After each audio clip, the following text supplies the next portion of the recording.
وہ جو حکم ہے اب اس پر ایک اور خواہش ہے جس کا غلبہ ہو گیا ہے ان کے دل میں۔ وہ غلبہ کیا تھا، وہ خواہش کیا تھی جو ہر لمحے وہ سوچا کرتے تھے؟ وہ یہ کہ جب وہ حضرت آدم علیہ السلام جنت میں اور حضرت حوا علیہ السلام جنت میں اللہ پاک کے قرب میں رہے، اس کی انوار و تجلیات دیکھیں، تو یہ خواہش پیدا ہو گئی کہ کوئی سبیل نکل آئے کہ میں اللہ پاک کے قرب میں رہوں، میں ہر وقت اللہ پاک کے نزدیک رہوں، کیونکہ ان کو پتہ تھا کہ اللہ پاک نے ان کو زمین کے لیے تخلیق کیا ہے اور ایک عرصے کے بعد دوبارہ انہوں نے جنت میں آنا ہے۔ تو ایک خواہش ان کے دل میں پیدا ہوئی کہ کوئی سبیل نکل آئے کہ میں اپنے محبوب کے ہر لمحے قرب میں رہوں۔ جن لوگوں نے محبت کی ہے، چاہے مجازی چاہے حقیقی، وہ اس چیز کو بڑی اچھی طرح سمجھیں گے کہ محب کے لیے یہ بڑا مشکل ہوتا ہے کہ وہ ایک لمحہ بھی اپنے محبوب سے دور رہے۔ تو شیطان نے جب یہ دیکھا کہ اب یہ خواہش، اس چیز کا غلبہ ان کے دل پر ہو گیا ہے، وہ کہہ رہے ہیں کہ کوئی سبیل نکل آئے کہ کسی طرح میں اللہ کے حضور ہی رہوں، میں اللہ کے قرب میں رہوں۔ تو پھر شیطان آیا اور اس نے کہا وَقَالَ مَا نَهَاكُمَا رَبُّكُمَا عَنْ هَٰذِهِ الشَّجَرَةِ إِلَّا أَن تَكُونَا مَلَكَيْنِ أَوْ تَكُونَا مِنَ الْخَالِدِينَ۔ شیطان نے کہا ان سے کہ بھئی اللہ پاک نے تم دونوں کو اس درخت سے کھانے کے لیے جو منع کیا ہے اس کی ایک ہی وجہ ہے، وہ یہ ہے کہ اگر تم اس درخت سے کھا لو گے پھل تو تم یا تو فرشتوں میں سے ہو جاؤ گے، یعنی ہر لمحے اللہ کے قرب میں رہا کرو گے، یا تم ہمیشہ رہنے والوں میں سے ہو جاؤ گے، یعنی تم ہمیشہ پھر اللہ ہی کے قرب میں رہو گے۔ اور پھر آگے اس نے اللہ کی قسم کھائی، اس نے کہا وَقَاسَمَهُمَا إِنِّي لَكُمَا لَمِنَ النَّاصِحِينَ، میں قسم کھا کے تم دونوں کو کہتا ہوں کہ میں تمہارا خیر خواہ ہوں۔ حضرت آدم علیہ السلام کو یہ تصور بھی نہیں تھا کہ اللہ کی بھی قسم کوئی جھوٹی قسم کھا سکتا ہے، کہ اللہ کی قسم اور کوئی جھوٹی قسم کھائے۔ تو پہلی بار شیطان نے اللہ پاک کی جھوٹی قسم کھائی، لیکن ان کو اس چیز کا علم نہیں تھا کہ کوئی اللہ کی قسم بھی جھوٹی کھائے گا۔ وہ اس کا اعتبار کر گئے اور وہ جو خواہش تھی ان کو تھوڑی سی راہ نظر آئی کہ اس کے ذریعے میں ہر لمحے اللہ کے قرب میں رہوں گا، تو ان دونوں نے اس درخت کا پھل کھا لیا۔ جب کھا لیا تو پھر اللہ پاک نے کہا ان دونوں سے کہ میں نے تمہیں منع نہیں کیا تھا کہ تم نے اس درخت کا پھل نہیں کھانا، اس درخت کے پھل کے قریب نہیں جانا۔ تو آگے سے اب یہاں پہ فرق ظاہر ہوتا ہے شیطان کا اور آدم علیہ السلام کا، شیطان کا اور انسان کا۔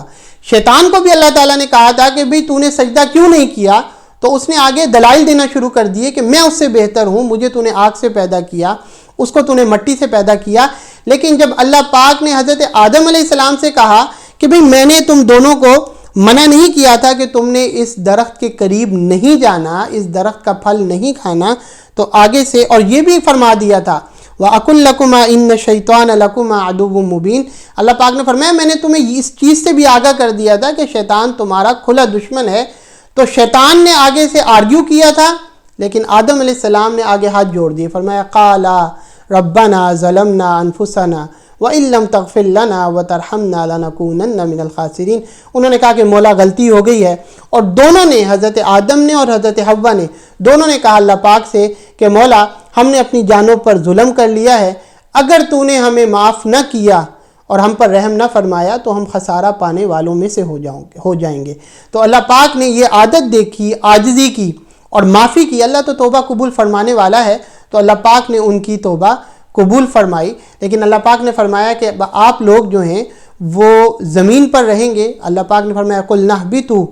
تم سارے اب زمین پر چلے جاؤ، یعنی شیطان بھی، آدم علیہ السلام بھی، حوا علیہ السلام بھی، اور زمین پر تم ایک دوسرے کے دشمن رہو گے قیامت تک۔ ہاں اب ایک وقت تک زمین پر ہی تمہیں رہنا ہے، ایک معینہ مدت تک، اور وہیں تمہارا کھانا پینا ہے اور وہیں تمہارا ساز و سامان رہے گا۔ آخر میں ہم اس سوال کو ضرور انٹرٹین کریں گے جس کو ہم نے گزشتہ نشست میں کہا تھا کہ ہم اس سوال کا جواب ضرور دیں گے۔ وہ یہ کہ یہ خیال گزرتا ہے کہ شیطان تو مردود بارگاہ ہو گیا تھا، تو وہ جنت میں حضرت آدم علیہ السلام سے گفتگو کرنے کیسے چلا گیا؟ اس نے حضرت آدم علیہ السلام کو یا حضرت حوا علیہ السلام سے گفتگو کیسے کی؟ ان کو کیسے ان کے دلوں میں وسوسہ ڈالا، حالانکہ وہ تو مردود بارگاہ تھا؟ تو یاد رکھیں اس کا جواب یہ ہے کہ ہماری کائنات سے باہر،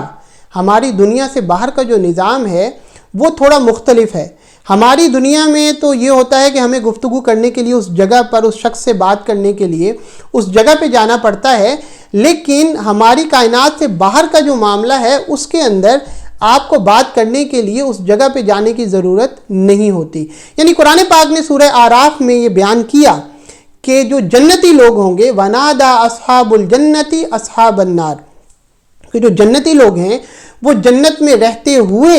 دوستیوں سے بات کریں گے، اور وَنَادَى أَصْحَابُ النَّارِ أَصْحَابَ الْجَنَّةِ أَنْ أَفِيضُوا عَلَيْنَا مِنَ الْمَاءِ أَوْ مِمَّا رَزَقَكُمُ اللَّهُ، جو دوستی ہیں وہ دوزخ میں رہتے ہوئے جنتیوں سے بات کریں گے جو جنت میں رہ رہے ہوں گے، اور ان سے کہیں گے کہ تم جو ادھر کھاتے پیتے ہو ان میں سے کچھ ہمیں بھی دے دو، جو اللہ نے تمہیں رزق دیا ہے اس میں سے کچھ ہمیں بھی دے دو۔ تو یہ ساری چیزیں آپس میں گفتگو کرنا جنتیوں کا دوستیوں سے اور دوستیوں کا جنتیوں سے، اس کے لیے ضروری نہیں ہے کہ ان کا اس جگہ پہ موجود ہونا ضروری ہے۔ تو لہذا شیطان نے جو وسوسہ ڈالا یا ان سے گفتگو کی، وہ ضروری نہیں ہے کہ وہ جنت میں داخل ہو کے اس نے گفتگو کی، بلکہ جنت سے باہر بھی، کیونکہ یہ ہماری کائنات سے باہر کا معاملہ ہے، تو ہمیں اپنی دنیا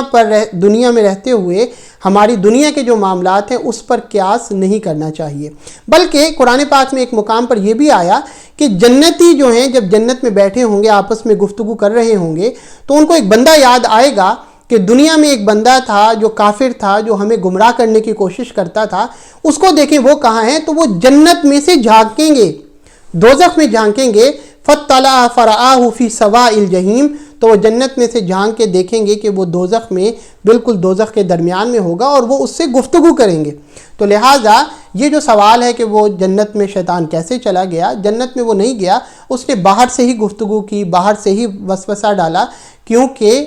جو ہماری کائنات سے باہر کی دنیا ہے اس میں آپ کو بات کرنے کے لیے کسی جگہ پر جانے کی ضرورت نہیں ہوتی، بلکہ ہماری زندگی میں اب تو ہم بلوٹوتھ اور فون اور انٹرنیٹ، وائی فائی، ان چیزوں سے ہمیں اندازہ ہو جاتا ہے کہ ضروری نہیں ہے کہ کسی سے بات کرنے کے لیے کسی جگہ پہ جانے کی ضرورت ہے۔